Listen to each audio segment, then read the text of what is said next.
हमारा धर्मनिरपेक्ष देश है और धर्मनिरपेक्ष देश में कोई जाति का, धर्म का आधार पर वोट मांगना या वोट की बात करना ये ठीक नहीं है।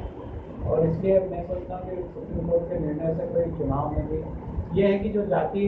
आधार पर जो पार्टियाँ चुनाव लड़ती हैं, तो वो जाति के सेक्टर पर जिस तरह की बात करते हैं उनके लिए नुकसान वाली बात। बाकी तो देश के हित की बात करने वाले, देश की संस्कृति की बात करने वाले के लिए किसी प्रकार का कोई नुकसान नहीं है। इसी विषय को सामाजिक दृष्टिकोण से अगर देखा जाए तो हमारे साथ बोहरा समाज के यूसुफ रजा जी हैं, उनसे जानना चाहेंगे कि वो इस मामले पर क्या प्रतिक्रिया देते हैं। मेरा सोचना ये है कि ये फैसला बहुत पहले आ जाना चाहिए था, ताकि ये जो अभी तक हमारे देश की जो हालत बिगड़ी है, राजनीतिक लोगों ने धर्म का फ़ायदा उठाया है, वो कम हो जाता है। और ये बात सही है कि भारत एक धर्मनिरपेक्ष राज्य है और उसको ही कंटिन्यू, उस लॉ को ही कंटिन्यू करना चाहिए और राजनीतिक लोगों को कभी भी इसमें इंटरफेयर, धर्म के मामले में इंटरफेयर नहीं करना चाहिए या धर्म को भी राजनीतिक मामले में इंटरफेयर नहीं करना चाहिए। अलग अलग प्रतिक्रियाएं इस विषय पर आ रही है। अभी इस विषय पर चेंबर ऑफ कॉमर्स के गुरमीत सिंह उबेजा जी हैं, उनसे जानते हैं कि वो क्या राय रखते हैं। आज जो सुप्रीम कोर्ट का फैसला आया है, सर्वप्रथम मैं उसका स्वागत करता हूँ। निश्चित रूप से सांप्रदायिकता की जो बात होती है, जब भी चुनाव नज़दीक आते हैं उसके कुछ समय पूर्व से ये सांप्रदायिकता की बातें फैलाई जाती हैं, जिनसे हमारे समाज में विकृतियाँ आती हैं और उसका भुगतान एक सामान्य आदमी को भी करना पड़ता है। जब हम एक ऐसे देश में रहते हैं जहाँ पर सांप्रदायिकता की बात नहीं होना चाहिए, कश्मीर से कन्याकुमारी तक भारत एक है, हमेशा हम व्यापार हो, समाज हो, उसमें कहीं भी संप्रदाय को बीच में नहीं लाते हैं। राजनीतिक लोग जब भी चुनाव की बात आती है तभी इन मुद्दों को उठाते हैं और शायद सर्वोच्च न्यायालय के इस फैसले के बाद इस पर रोक लगेगी और इसके बावजूद भी यदि कोई इसका उल्लंघन करता है तो क्या होता है वो भी हमें देखना है, क्योंकि जब भी इस तरह के फैसले आए हैं उसके बावजूद भी चुनाव पे लोगों ने याचिकाएं भी लगाई हैं, बातें भी की है, लेकिन उसके बाद फिर कोई फैसला नहीं होता है। इसका सख्ती से अगर पालन किया जाएगा तो ये बहुत अच्छा निर्णय है। इसी विषय पर युवा सोच क्या बताती है, ये हम युवा कांग्रेसी रिंकू सोनकर जी से जानना चाहेंगे। आज जो सुप्रीम कोर्ट का फैसला आया है बहुत अच्छी बात है, पर ये कुछ जो राजनीतिक दल हैं जो जातिगत आधार पर चुनाव लड़ना या उस पर रोटियां सेकना,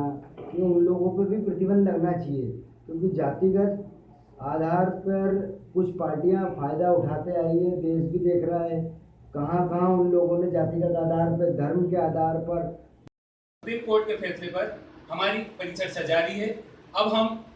खंडवा के कांग्रेस नेता अजीज मदनी जी से बात करेंगे कि वो इस फैसले को किस तरह से देखते हैं। जी, आज जो फैसला आया है अदालत का, हम उसका खैर मकदम करते हैं और ये फैसला तो भाई ने बताया वैसे पहले ही आ जाना था। और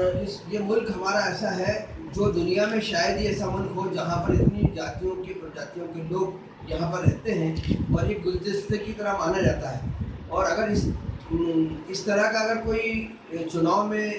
कोई करता है हरकत कि वो धर्म के नाम पे वोट मांगता है तो वो बहुत गलत है।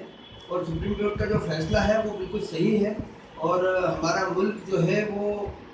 इसका खैर मकदम करता है। जी, हमारे साथ भाजपा के जिला प्रवक्ता भी मौजूद हैं, उनसे जानते हैं कि वो इस फैसले को किस तरह से देखते हैं। निश्चित तौर पे जहाँ हमारे भारत देश में जो लोकतंत्र के माध्यम से चुनाव की प्रक्रिया होती है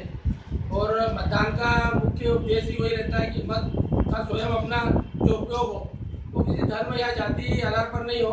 और व्यक्ति को देख कर कि ये व्यक्ति अच्छा है, मत का अपन दान करते हैं, तो वो कंडीशन के हिसाब से हम देखते हैं कि जो आज निर्णय कोर्ट द्वारा आया हुआ है निश्चित तौर पर एक सराहनीय कदम है। जहाँ हिंदू मुस्लिम सिख ईसाई जब हम आपस में बात करते हैं कि हम आपस में सब भाई हैं, तो यह जाति और धर्म के आधार पर चुनाव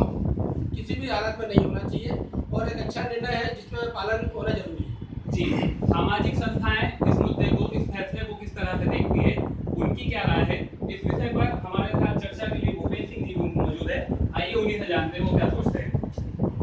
मेरा इस मामले में ऐसा मानना है कि अगर धर्म तो कहीं ना कहीं पीछे रह जाता है, लेकिन जाति को अगर माना जाए कि जाति के आधार पर नहीं माना जाए, जाति के आधार पर वोट मांगने से ये होता है कि जिस जाति के लोग उस क्षेत्र में अधिक होते हैं उस जाति का उम्मीदवार चाहे वो अयोग्य ही क्यों ना हो, उसको सत्ता पाने का या शासन करने अयोग्य व्यक्ति सत्ता में बैठते हैं तो कुल मिलाकर इस हमारे राष्ट्र का नुकसान होता है। ऐसे में सुप्रीम कोर्ट ने पहले लिखा हुआ है संविधान में, लेकिन ये जो फैसला बताया है इसको कड़ाई से लागू भी कर देना चाहिए, क्योंकि कानून बहुत सारे बने हुए, जब तक लागू नहीं किया जाएगा इसको लागू किया जाए, इसके खिलाफ क्या कार्रवाइयाँ हो सकती है वो कार्रवाइयाँ अगर सुनिश्चित की जाए, जब तक कार्रवाई सुनिश्चित नहीं होगी इसकी दंड या जो इस प्रकार का भी निलंबन या जिस प्रकार का भी चुनाव लड़ना इसे अयोग्य घोषित करने की कार्रवाई है, इस प्रकार की अगर नहीं की जाएगी तो कहीं ना कहीं यह फैसला भी एक और धारा बनकर चुनाव आयोग के आवश्यक है कि इस पर उसको फैसले लेना पड़ेंगे और कड़े फैसले लेना पड़ेंगे। निश्चित ही 5 राज्यों के चुनाव है और इसके पहले ही इस प्रकार के कानून को लागू कर दिया जाना अति आवश्यक है। तो अब तक की डिबेट में हमारे सामने आया कि सभी इस फैसले को बहुत ही सही बता रहे हैं, लेकिन इसके साथ ही सवाल खड़े हो रहे हैं कि इस पर अमल कैसे कराया जाएगा, क्योंकि जब चुनाव में टिकट देने की बात आती है तो प्रत्याशी वही चयनित किया जाता है जिसके वोटर ज़्यादा होंगे, जिस समाज से वो ज़्यादा बिलोंग करता है। तो इस मुद्दे पर हमारे बीच के जो सदस्य हैं वो अगर कोई राय देना चाहे कि प्रत्याशी चयन को लेकर पार्टियां आप कितनी संजीदा होंगी या वो किस हिसाब से फैसले लेंगी, हमारे बीच से इस बारे में बात करेंगे। कोई कोशिश करूँगा। निश्चित रूप से मैं अपनी बात इस तरह शुरू करना चाहूँगा, जैसे भाई कुंवर सिंह ने बहुत सही बात कही कि जिस जाति विशेष का बाहुल्य किसी एक क्षेत्र में होता है और अगर उसका उम्मीदवार हम बनाते हैं भले वो अयोग्य हो, जाति के आधार पे टिकट देने से इस तरह की अयोग्यता वाले लोग भी पहुंच जाते हैं और फिर वो अपनी बात ठीक से पूरे प्रजातंत्र में नहीं रख पाते, उनका रिप्रेजेंटेशन उस क्षेत्र से ठीक से नहीं हो पाता है और वो मुद्दों की बात से छोड़ करके अन्य चीज़ों में लग जाते हैं। इसका इम्प्लीमेंटेशन किस तरह से होगा, इसको लागू किस तरह से किया जाए। देखिए, पूरी मशीनरी इलेक्शन कमीशन की अपने आप में स्वतंत्र है। जब टी.एन. शेषन ऐसा पहला चुनाव आयुक्त बना था जिसने कि सरकार के खिलाफ जाकर के, जब राजीव गांधी उस समय प्रधानमंत्री थे तब उन्होंने कहा भी था, टी.एन. शेषन ने प्रधानमंत्री जी से कि आप मुझे अगर इस आयोग का अध्यक्ष बना रहे हैं तो आप इस बात के लिए तैयार रहिए कि मैं आपके विरुद्ध भी कुछ निर्णय लूँगा। और उन्होंने बहुत कड़े निर्णय लिए जिसके कि प्रतिफल आज हमको देखने को मिल रहे हैं। चुनाव में बहुत सारे सुधार हुए हैं, जहाँ तक वोटर आईडी बनने की बातचीत है या अन्य चीज़ों की जो बातचीत है, जिसके कारण से बहुत साफ सुथरे तरीके काफ़ी हद तक हम लोगों के चुनाव साफ सुथरे हो गए। अब सुप्रीम कोर्ट ने कोई नई बात न करते हुए हमारे संविधान की बातों को अंडरलाइन करके कहा है, उसको हाईलाइट करके हमसे कहा है और ये बात उन्होंने अब चुनाव आयोग के अधिकार क्षेत्र में दे दी है। चुनाव आयोग अगर इस पर बिल्कुल निश्चित रूप से